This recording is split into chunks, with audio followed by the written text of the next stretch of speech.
오늘 우리에게 주시는 하나님의 말씀은 출애굽기와 요한복음입니다. 출애굽기 16장 9절부터 14절까지를 먼저 보시겠습니다. 구약성경 출애굽기 16장 9절부터 14절까지 말씀입니다.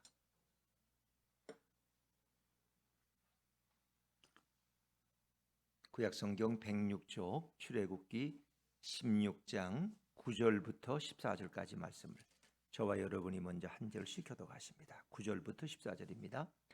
모세가 또 아론에게 이르되 이스라엘 자손의 온 회중에게 말하기를 여호와께 가까이 나오라. 여호와께서 너희의 원망함을 들으셨느니라 하라. 아론이 이스라엘 자손의 온 회중에게 말하매 그들이 광야를 바라보니 여호와의 영광이 구름 속에 나타나더라. 여호와께서 모세에게 말씀하여 이르시되 내가 이스라엘 자손의 원망함을 들었노라. 그들에게 말하여 이르기를 너희가 해질 때에는 고기를 먹고 아침에는 떡으로 배부르리니 내가 여호와 너희의 하나님인 줄을 알리라 하라 하시니라. 저녁에는 메추라기가 와서 진에 덮이고 아침에는 이슬이 진 주위에 있더니 그 이슬이 마른 위에 광야 지면에 작고 둥글며 서리같이 가는 것이 있는지라. 아멘. 이제 요한복음 6장 53절 말씀으로 하겠습니다. 요한복음 6장 53절부터입니다. 신약성경 153쪽입니다. 요한복음 6장 53절부터 55절까지 53절부터 55절을 먼저 한 절씩 교독하죠. 예수께서 이르시되 내가 진실로 진실로 너희에게 이르노니 인자의 살을 먹지 아니하고 인자의 피를 마시지 아니하면 너희 속에 생명이 없느니라. 내 살을 먹고 내 피를 마시는 자는 영생을 가졌고 마지막 날에 내가 그를 다시 살리리니 내 살은 참된 양식이요 내 피는 참된 음료로다. 아멘. 이어서 66절에서 69절까지 말씀 66절에서 69절까지 말씀도 한 절씩 교독합니다. 그때부터 그의 제자 중에 많은 사람이 떠나가고 다시 그와 함께 다니지 아니하더라. 예수께서 12 제자에게 이르시되 너희도 가려느냐? 시몬 베드로가 대답하되 주여 영생의 말씀이 주께 있사오니 우리가 누구에게로 가오리까? 우리가 주는 하나님의 거룩하신 자이신 줄 믿고 알았사옵나이다. 아멘. 네, 오늘 또 워드 바이 하트는 좀 범위가 넓어요. 출애굽기 3장, 16장의 일부분들, 사도행전 7장, 그리고 요한복음 6장 전체인데 전체는 아니고 조금 생략된 부분들이 있습니다만은 말씀을 들으면서 오늘도 주님이 내게 들려주시는 음성에 귀를 기울이시면 좋겠습니다.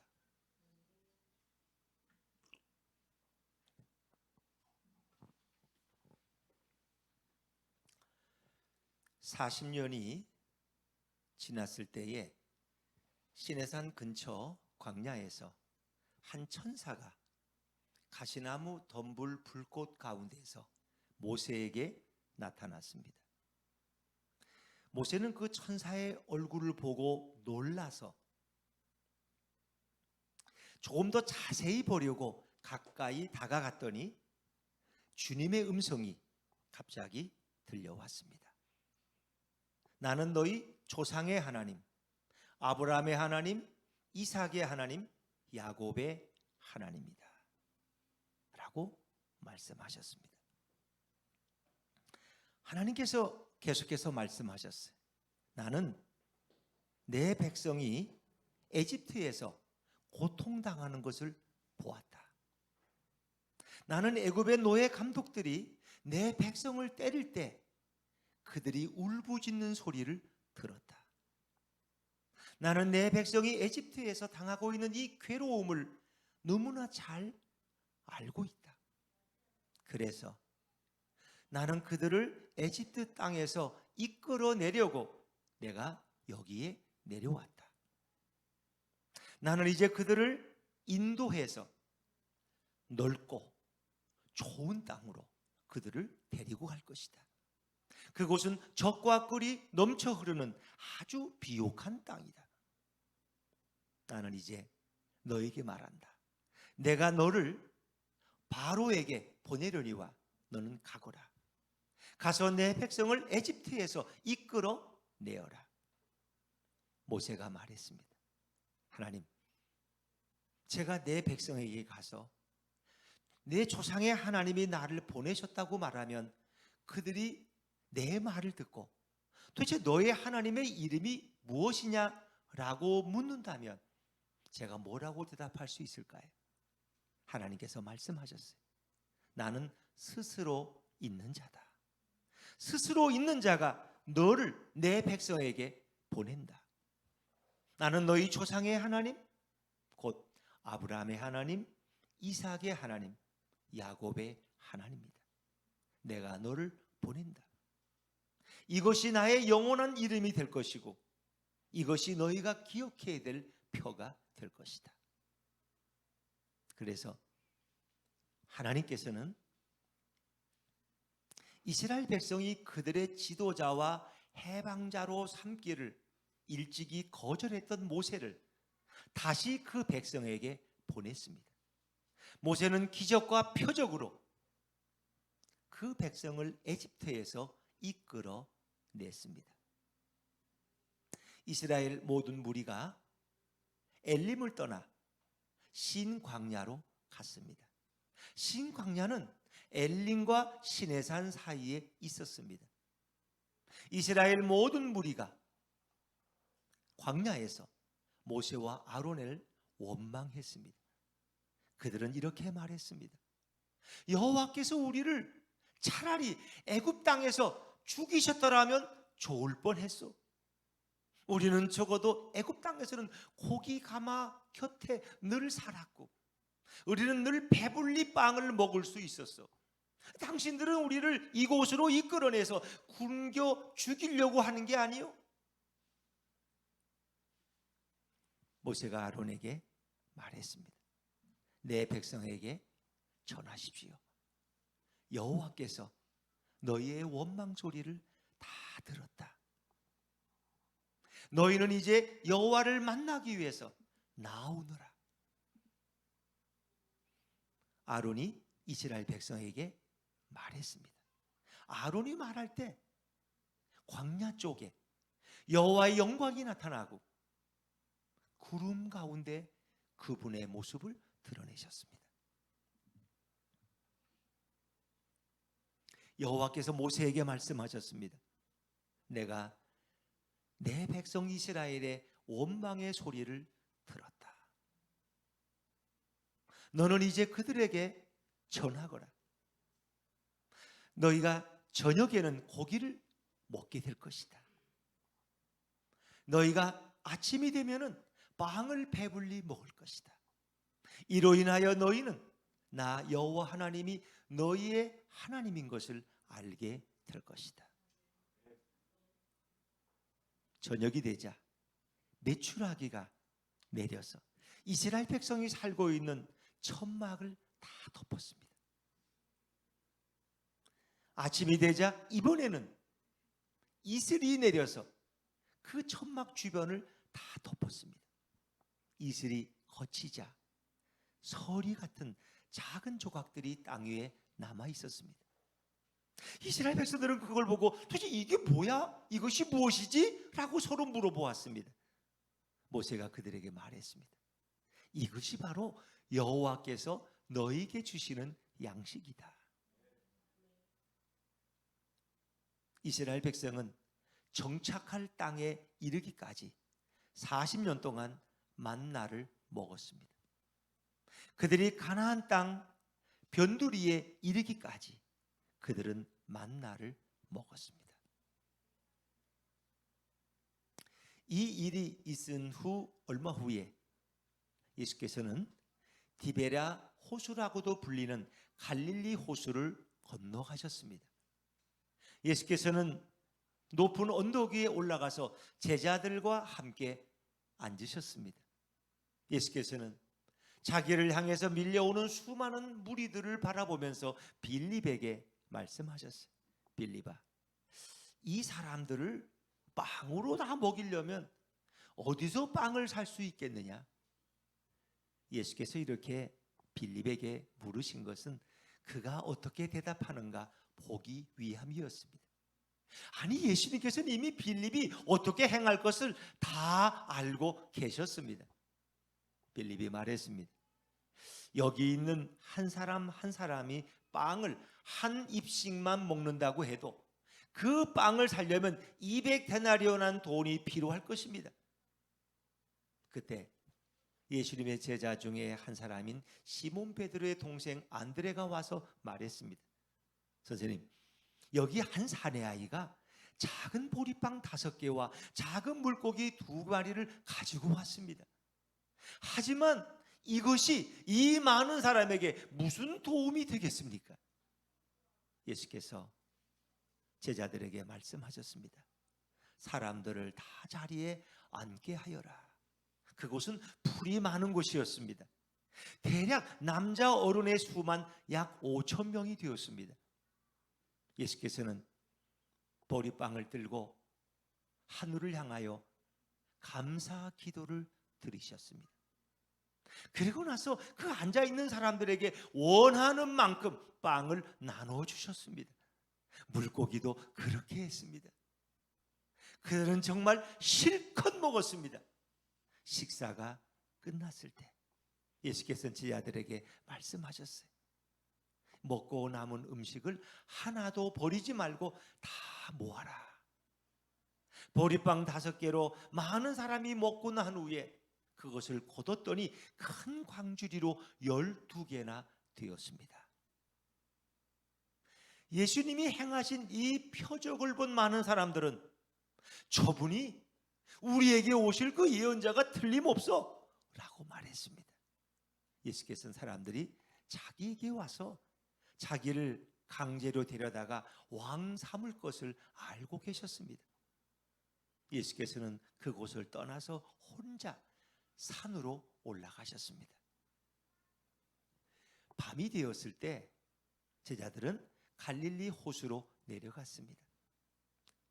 이미 날은 어두워졌지만 예수께서는 아직 제자들에게 오시지 않으셨습니다. 제자들은 작은 배를 타고 가버나움으로 가기 위해서 갈릴리 호수를 건너고 있었습니다. 그때 강한 바람이 일어나서 호수의 거센 파도가 점점 더 강해졌습니다. 제자들은 4-5km를 힘겹게 노를 저어 갔습니다. 그때 예수님께서 물 위를 걸어서 배를 향하여 걸어오고 계셨습니다. 제자들은 두려워했습니다. 예수께서는 제자들에게 말씀하셨습니다. 나다, 두려워하지 말아라. 예수께서는 곧 배에 가까이 오셨을 때 제자들은 반갑게 예수님을 배에 모셔드렸습니다. 배는 곧 목적지에 도착했습니다. 다음 날 호수 반대편에 있던 사람들은 예수님을 찾다가 찾지 못하자 그들은 작은 배를 타고 가버나움으로 갔습니다. 그들은 호수 건너편에서 예수님을 만났습니다. 그리고 그들은 예수님께 물었습니다. 선생님, 여기 언제 오셨습니까? 예수께서 그들에게 말씀하셨습니다. 내가 너희에게 진리를 말한다. 너희가 나를 찾아온 것은 내가 행한 표적을 보았기 때문이 아니라 너희가 빵을 먹고 배불렀기 때문이다. 사람들은 또 말했습니다. 우리가 하나님의 일을 행하려면 어떻게 해야 됩니까? 예수께서 말씀하십니다. 하나님의 일이란 하나님이 보내신 자를 믿는 것이다. 사람들은 또 예수님께 말했습니다. 당신은 어떤 표적을 행하여 우리로 하여금 당신을 보고 믿게 하시렵니까? 성경에 보면은 하나님께서 하늘에서 그 백성에게 빵을 내리셨다는 말씀이 있듯이 우리 조상들은 광야에서 만나를 먹었습니다. 예수께서 말씀하십니다. 내가 너희에게 진리를 말한다. 광야에서 너희 조상들이 빵을 먹는 것은 모세가 준 것이 아니다. 그것은 나의 아버지께서 그들에게 하늘의 빵을 주신 것이다. 이 하늘의 빵을 먹는 자마다 영원한 생명을 얻을 것이다. 사람들은 말했습니다. 선생님, 우리에게도 그런 빵을 날마다 주십시오. 예수께서 선언하셨습니다. 내가 생명의 빵이다. 내게 오는 자는 결탄코 굶주리지 않을 것이며 나를 믿는 자는 결코 목마르지 않을 것이다. 예수께서 또 말씀하셨습니다. 내가 너희에게 진리를 말한다. 인자의 살을 먹지 아니하고 인자의 피를 마시지 아니하면 너희 속에 생명이 없느니라. 내 살을 먹고 내 피를 마시는 자는 영생을 얻고 마지막 날에 내가 그를 다시 부활시킬 것이다. 내 살은 참된 양식이요 내 피는 참된 음료로다. 거기에 몰려있던 많은 사람들과 예수님의 제자들은 이렇게 수군거렸습니다. 참 어렵다. 누가 이 말을 알아들을 수 있단 말인가? 많은 사람들이, 제자 중에 많은 사람들이 예수님을 떠났습니다. 그리고 그들은 다시 예수님께 돌아오지 않았습니다. 예수께서는 12제자를 향해서 말씀하십니다. 너희도 가려느냐? 베드로가 대답했습니다. 주님, 생명의 말씀이 여기 있는데 우리가 누구에게 가겠습니까? 우리는 주님이 하나님의 거룩한 분임을 믿고 알고 있습니다. 아멘.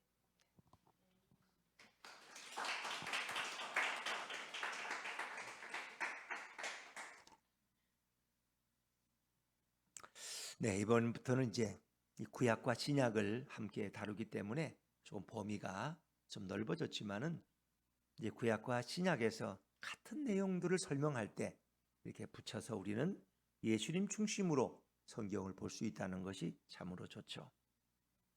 오병이어의 기적 사건은 우리가 너무나 잘 아는, 많이 들어왔다는 말씀이죠. 언제 읽어도 아름다운 말씀이 참 우리 마음을 훈훈하게 하고, 그리고 문제 해결자가 되시는 예수님을 다시 생각나게 하는 게 바로 오늘 요한복음 6장의 말씀입니다. 이 오병이어의 기적, 그 뜻을 모르는 분은 없겠죠. 오병, 떡병자입니다. 떡 5덩이와 물고기 2마리를 가지고 5,000명이 넘는 사람들을 먹이고도 남은 그런 기적의 사건이죠. 이 사건은 사복음서 전체에 기록되어 있습니다. 마태, 마가, 누가, 요한 어디도 빠진 본문이 없어요. 그 왜 그러냐? 그만큼 중요하다는 것입니다. 예수님의 생애에 빼놓을 수 없었던 기적의 사건이기 때문에 사복음서가 빠짐없이 기록하고 있다는 것. 또 이 말은 바꿔 말하면 이 기적은 분명한 진리고 사실이라는 것. 이 엉뚱한 해석이 들어설 여지가 없어요. 엉뚱한 사람들은 그런 말도 해. 이 소년이 오병이어를 이렇게 내놓으니까 그거 다 자기 먹을 걸 싸가지고 왔는데 그 숨겨놓았던 어른들이 부끄러워서 나중에 회개하고 다 내놓았더니 너무 많아서 다 먹고도 12광주리가 남았다. 이렇게 하는 엉터리 해석. 이런 얘기하는 사람들이 있어요. 또 원래 그곳은 광야에서 빵을 살 수 없는 곳인데 지나가는 큰 아라비아 상단이 마침 지나가다가 만나서 그들에게 돈을 치르고 그 많은 양식을 사서 나눠 먹고 남았다. 이런 얘기를 하는 사람들도 종종 있어요. 그러니까 그것은 사실이 아닙니다. 4명의 기자가 사복음서가 공통적으로 이 사건을 예수님의 놀라운 기적으로 기록하고 있습니다. 예수님의 기적을 애써 부인하고 인간적인 방법으로 이 기적을 설명하려는 어리석은 시도에 불과한 것입니다. 우리는 이 본문을 읽으면 예수님의 따뜻한 사랑이 느껴집니다. 특별히 마태복음 14장의 본문을 보면 이곳은 빈들이요 때도 이미 저물었으니. 그랬어요. 이 빈들, 광야에. 그리고 이미 저녁이 다가오는 아주 저녁 노을 석양이 이제 지는 그런 어두운 시간. 이 굶주린 무리를 예수님은 그냥 보내실 수가 없었다는 거예요. 그래서 큰 무리를 보시고 예수께서 불쌍히 여기셨다. 예수님은 그들을 불쌍히 여겼어요. 많은 사람들이 예수님 말씀을 들어왔지만 그들은 다시 집으로 돌아가기까지는 또 많은 시간이 걸려요. 굶주리고 지쳐있는 그들을 그냥 돌려보내실 수 없었던 거예요. 마가복음 6장에 보면 큰 무리를 보시고 그 목자 없는 양 같음을 인하여 불쌍히 여기셨다 그랬어요. 그러니까 그들을 바라보는 주님의 긍휼의 마음, 이것이 그 기적의 배후에 있었던 것을 우리가 알 수 있어요. 불쌍히 여기는 주님의 사랑, 이것이 그 기적을 가능케 했을 것입니다. 자, 그런가 하면 이 오늘 오병이어의 사건은 모든 것이 불가능한 상황에서 일어난 기적입니다. 빌립의 대답을 보면은 한 입씩만 먹어도 200데나리온 어치의 빵이 필요하다는 거예요. 근데 여기는 광야이기 때문에 빵도 없고 돈도 없다는 거예요. 자, 그런가 하면 베드로의 동생 안드레의 대답도 회의적인 건 마찬가지. 사내 아이가 가지고 온 작은 보리빵과 그리고 물고기 2마리를 내놓았지만 그의 말이 뭐예요? 하지만 이까짓 게 이 많은 사람들에게 무슨 소용이 되겠습니까? 이것으로는 도저히 이 문제를 해결할 수 없다는 것입니다. 둘 다 지극히 회의적이에요. 그들의 보고서와 그들의 판단은 아주 불가능한 상황입니다. 그러나 예수님은 해결자로서 자신을 드러내십니다. 요한복음 2장에서 우리가 이미 살펴봤듯이 포도주가 떨어져서 위기에 닥친 그 가정의 결혼식 가정의 문제를 결국 예수님이 해결하시죠. 물로 포도주를 만드심으로 예수님은 기적을 베푸십니다. 예수님께서는 오늘 덕 5개로 5,000명을 먹이고도 12광주리가 남는 이런 놀라운 기적의 사건을 일으키십니다. 예수님은 언제든지 우리 삶에서 해결자가 되심을 우리에게 말해주고 있습니다. 또 여기에 이 기적이 완성되기 위해서는 2가지 요소가 꼭 필요했습니다. 먼저는 소년의 헌신이에요. 누구도 양식을 구할 수 없는 이 광야에서 자신의 가지고 온 도시락을 순순히 내놓을 사람은 없었을 것입니다. 그러나 이 가난한 소년은 자발적으로 자신이 싸가지고 온 도시락, 가난한 서민의 도시락을 주님께 내어놓았습니다. 이 헌신의 기적이 오늘 이 기적의 마중물이 되었다는 것입니다. 마중물이라는 건 아시죠? 시골에서 우리가 펌프라는 게 금방 필 때는 물이 있지만은 조금 시간이 몇 시간 지나면 물이 다 밑으로 내려가요. 그래서 거기서 물을 다시 퍼올리려면 한 바가지 물을 옆에 있던 곳에 퍼서 넣어서 마중물이 되면은 다시 세미에서 물이 올라올 수 있는 것이죠. 이 소년의 헌신이 이 기적을 가능케 한 마중물이 되었을 것입니다. 역시 인간의 헌신과 희생이 주님의 기적의 배후에는 늘 존재하는 것입니다.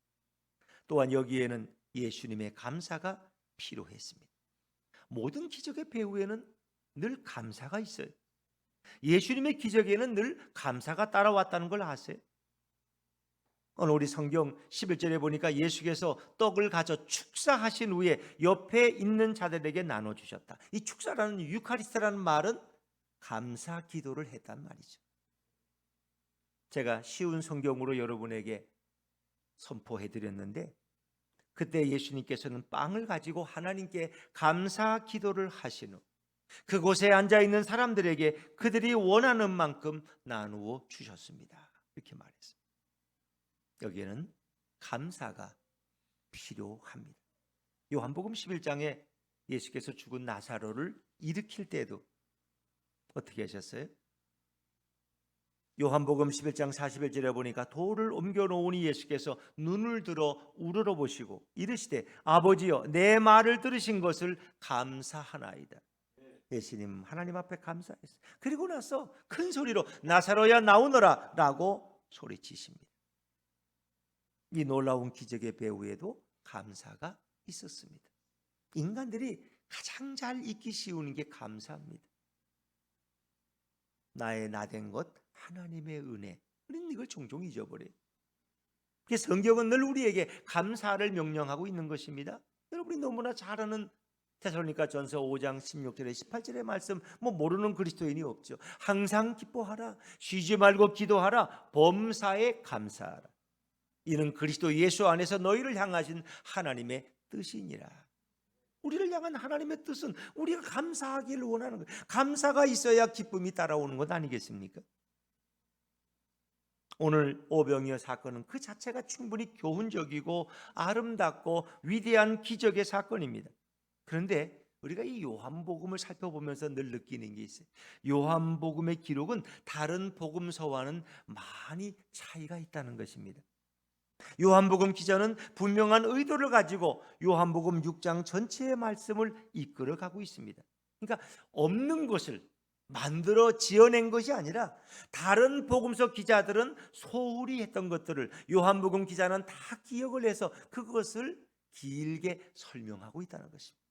그래서 다른 복음서들은 오병이어 사건 그걸로 끝나요. 그냥 더 이상 설명 없고 예수님이 행하신 기적이야. 그냥 마태, 마가, 누가 다 그래요. 더 이상 설명 없어. 근데 요한복음 6장에 이걸 보면 이 한 사건을 중심으로 해서 6장 전체가 1절부터 71절까지가 설명되고 있어요. 그들이 가버나움으로 배를 타고 건너갔잖아요. 그리고 예수님께서 어디서 말씀하셔요? 가버나움 회당에서 그들을 가르치신 거예요. 그런데 이 오병이어의 사건을 중심으로 해서 그들에게 말씀하신, 그들이 광야에서 먹은 그 빵은 그건 뭐예요? 인자의 살이라고 설명해. 내가 생명의 떡이다. 인자의 살을 먹지 않고 인자의 피를 마시지 않으면 너에게 생명이 없느니라. 그러면서 예수님께서는 구약의 모세의 사건과 오늘 이곳의 오병이어 사건을 잘 비교해서 말씀하고 계십니다. 그것은 예수님이 이 표적을 통해서 당신을 드러내길 원하셨고, 그것을 정확한 의도를 알고 그것을 기록한 요한복음의 기술은 다른 복음서들과는 분명하게 차이가 난다는 것입니다. 요한복음에는 7개의 표적이 등장한다 그랬어요. 표적이라는 말은 다른 복음서에 쓰고 있는 기적이란 말 대신, 미라클이란 말 대신 표적, 사인이라는 용어를 요한복음 기자는 사용하고 있습니다. 그래서 우리는 7개의 표적을 제가 지난 주일에도 소개해드렸어요. 첫 번째 표적은 갈릴리 가나의 혼인잔치에 물로 포도주를 만드신 사건. 두 번째는 왕의 신하의 아들의 병을 치료하신 사건. 세 번째는 38년 된 병자를 치료하신 사건. 그리고 네 번째가 오늘 6장의 오병이어 사건. 그리고 다섯 번째 표적이 물 위를 걸어가신 사건. 물 위를 걸어오신 사건. 그리고 여섯 번째가 소경의 눈을 뜨게 하신 것이고, 일곱 번째가 죽은 나사로를 살린 사건. 그래서 오늘 요한복음 6장에는 2개의 표적이 여기에 소개되고 있습니다. 표적이라는 것은 결국은 가리키는 표지판과 같다. 뭐예요? 예수님이 바로 우리의 메시아다. 예수가 우리의 구원자고 예수님이 바로 하나님의 아들이시고 그분이 바로 하나님의 신성과 똑같은 그 동등한 본성을 가지신 하나님이심을 우리에게 말씀해 주고 있는 이 표적이라는 독특한 용어를 요한복음에서만 사용하고 있습니다. 특별히 요한복음에는 자기 선언이 많아요. I am declaration이라 그러는데 예를 들면 아까 우리가 출애굽기 3장 14절에 읽기도 했고 제가 선포했습니다마는 사람들이 여호와 하나님의 당신의 이름을 물으면 뭐라 그럴까요? 나는 스스로 있는 자다. 하나님 당신의 이름은 스스로 있는 자라는 거예요. 이 스스로 있는 자라는 용어로 보면 I am who I am, 나는 나다 그런 뜻이에요. 근데 그 말을 따지면 여호와란 뜻이에요. 그래서 하나님 당신의 이름을 여호와 하나님이라. 여호와 하나님. 여호와란 말은 나는 스스로 있는 자다 그런 얘기예요. 자기 선언이죠. 나는 스스로 있는 자다. 자, 예수님께서는 어떻게 말씀하셨어요? 나는 생명의 떡이다. 나는 세상의 빛이다. 나는 선한 목자다. 나는 양의 문이다.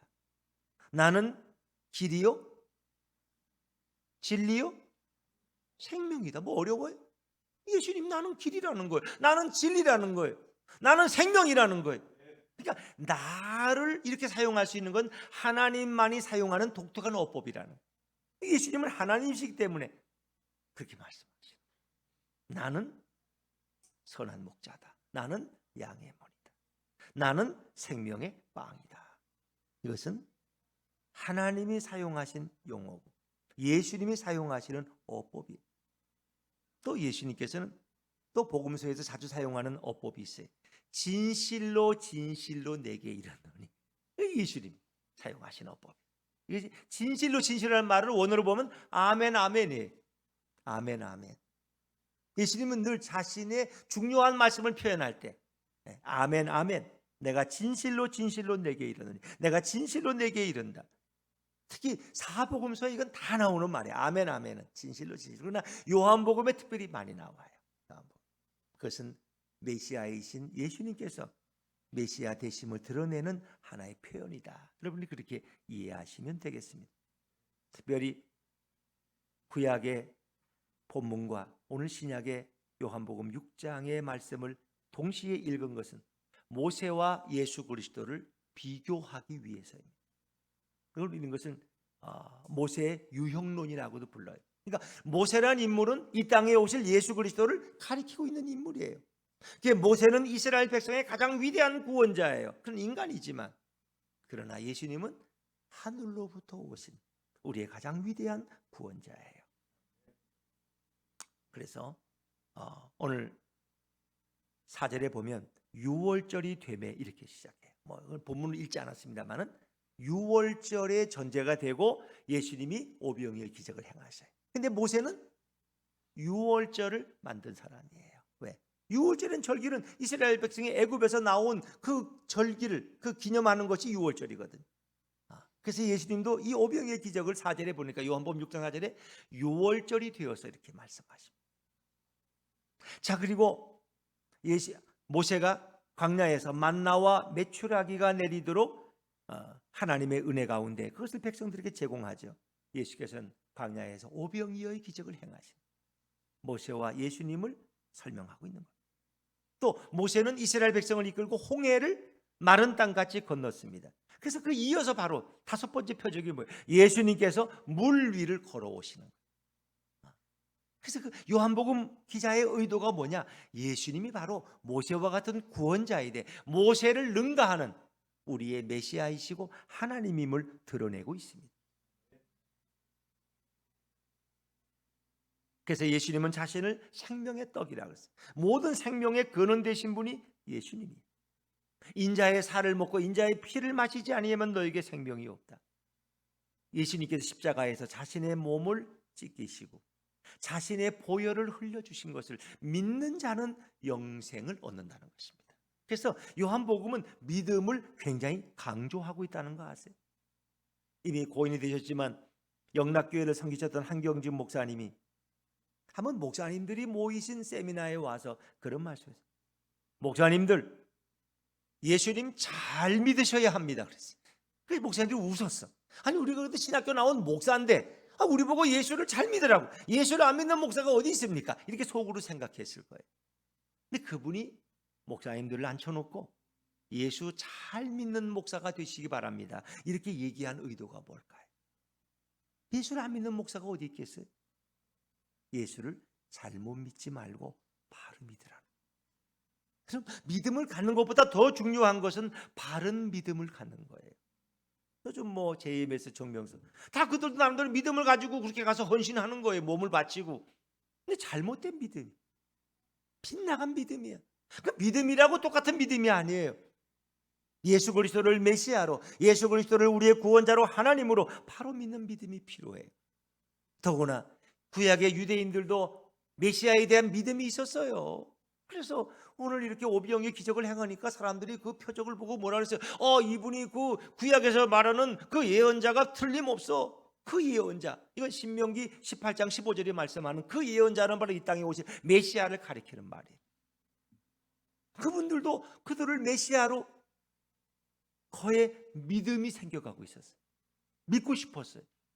왜? 저런 일을 행할 분은 그 메시아밖에 없어. 우리에게 약속한 메시아밖에. 근데 그들은 고난받는 메시아를 몰랐어요. 자신들을 로마의 압제 가운데 정치적으로 해방시키고 그들을 배불리 먹일 그런 물질적인 현세적인 메시아만 알았지, 십자가에 달려서 고난당하시고 죽으셨다가 부활하심으로 우리를 영원한 죄에서 구원하실 메시아를 전혀 몰랐다. 그들의 동기가 잘못됐다는 것입니다. 예수님 말씀하시잖아요. 선생님 언제 여기 오셨습니까? 그들은 이 베세다 광야에서 예수님을 잃어버렸어. 그래가지고 예수님을 막 찾아. 왜? 또 빵을 먹고 싶어서. 예수님이 없어. 근데 예수님 나중에 보니까 제자들하고 예수님이 배 타고 가버나움을 건너가셨다는 거야. 그래서 그 다음날 그들도 배를 타고 가버나움으로 건너와요. 그리고 첫째 분이 선생님 언제 여기 오셨습니까? 그 예수님이 뭐라 그래? 너희가 나를 찾는 것은 내가 행한 표적을 보았기 때문이 아니라 빵을 먹고 배불렀기 때문이다. 이 표적을 말씀하시는 것은 뭐예요? 내가 메시아라는 표적을 말씀하셔요. 저분이 메시아구나. 저분이 하나님이구나. 우리의 구원자구나. 그래 저분에게 가야 영생을 얻겠구나. 그거 온 게 아니고 빵을 먹고 배불르니 좋거든. 일 안 해도 먹고 살 수 있고. 빵을 무상으로 공급하시는 저분이 우리에게 뭘 안 해주겠어. 이런 잘못된 동기를 가지고 예수님을 찾아왔다. 그들은 그릇된 믿음을 가지고 있었다. 그래서 오늘 본문 28절 29절에 뭐라고 말씀합니까? 제가 선포한 말씀에 그런 게, 우리가 하나님의 일을 한다는 것은 무엇입니까? 어떻게 하면 하나님의 일을 할 수 있습니까? 예수님께서 뭐라 그래요? 하나님께서 보내신 일을 믿는 것이 하나님의 일이다. 그러니까 예수를 바로 믿는 게 하나님의 일을 하는 거예요. 그러니까 예수를 잘 모르고 주님의 일을 열심히 하다 보면 다 시험 들고 나가 떨어져요. 원망하고 떠나요. 그런데 주님을 바로 알고 바로 믿는 것이 하나님의 일을 가장 기본적인 방법이라는 거예요. 예수님께서는 그들에게 가버나움 회당에서 열심히 가르치셨어요. 근데 그들 중에 많은 사람들이 예수님을 믿지 아니했다는 거예요. 그 중에 물론 가룟 유다도 포함되었어요. 자, 예수님이 생명의 떡이라고 자신을 소개하고 인자의 살을 먹고 인자의 피를 마셔야 된다고 말씀하실 때 사람들은 그걸 잘 이해하지를 못했어요. 어렵도다. 누가 알아들을 수 있겠는가? 그리고 결국 믿지 못하는 자들이 하나둘씩 떠나가기 시작했어요. 자, 우리 오늘 66절 말씀 한번 찾아볼까요? 66절 말씀 같이 한번 읽어보죠. 요한복음 6장 66절 시작. 그때부터 그의 제자 중에서 많은 사람이 떠나가고 다시 그와 함께 다니지 아니하더라. 아멘. 자, 우리 이왕이면 그 위에 60절 말씀도 한번 읽어볼까요? 60절입니다. 60절 시작. 제자 중 여럿이 듣고 말하되 이 말씀은 어렵도다. 누가 들을 수 있느냐 한데. 누가 들을 수 있느냐? 도대체 이 말은 이해할 수가 없고 자신들에게 걸림돌이 된다는 거예요. 결국 그래서 많은 사람이 결국은 예수님을 떠나게 되었다는 거죠. 여러분, 예수를 믿는다는 것은 정말 무엇일까요? 우리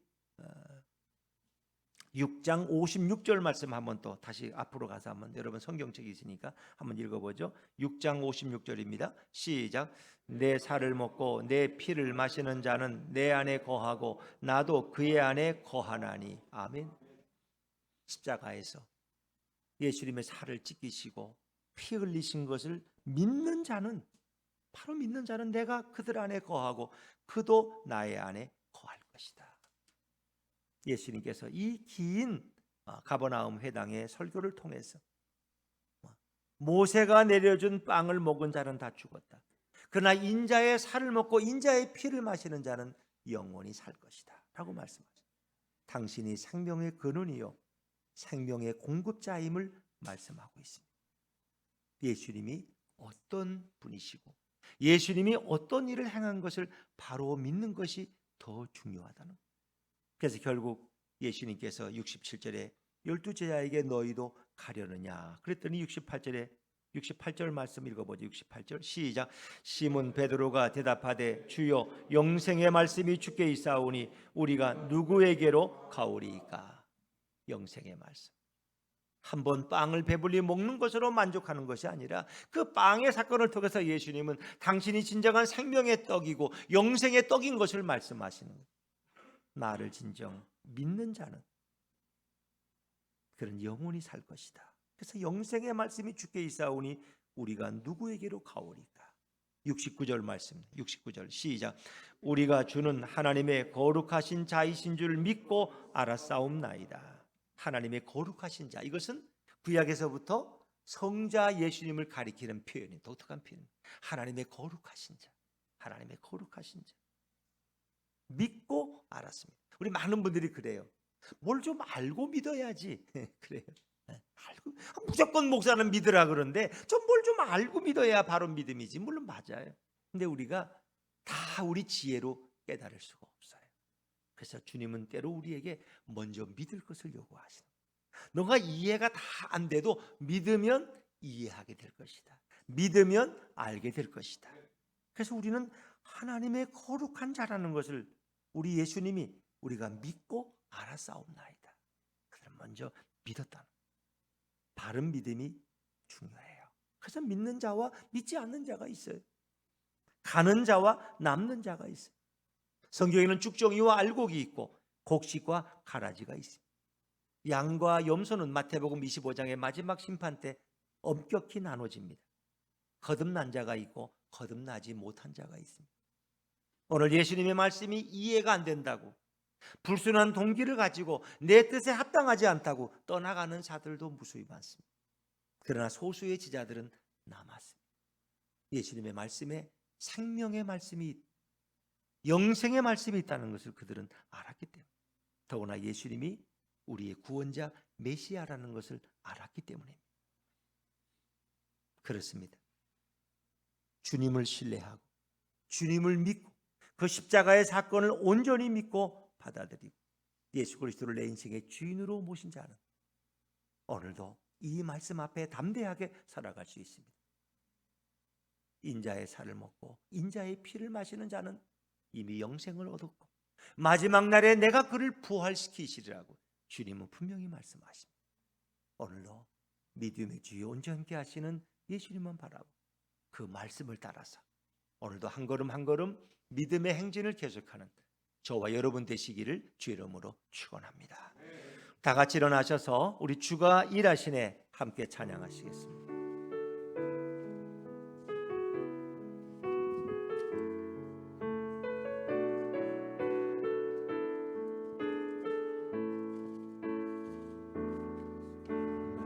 저물어 갈 때 들에서 걸을 때 그때가 하나님의 때 힘으로 안 될 때 빈손으로 걸을 때 내가 고백해 여호와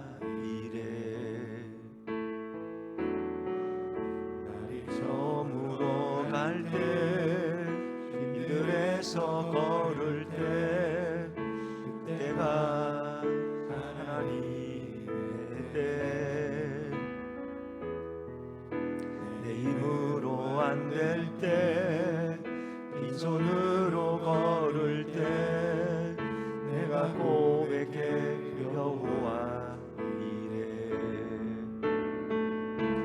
주가 일하시네 주가 일하시네 주께 아끼지 않는 자에게 주가 일하시네 주가 일하시네 신뢰하며 걷는 자에게 우리 모인 이곳에 주님 함께 계시네 누리네 아버지 은혜 적은 떡과 물고기 내 모든 걸 드릴 때 모두 고백해 여호와 이래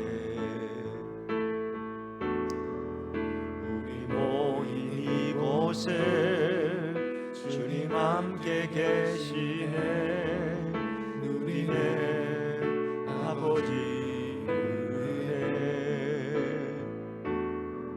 적은 떡과 물고기 내 모든 걸 드릴 때 모두 고백해 여호와 이래.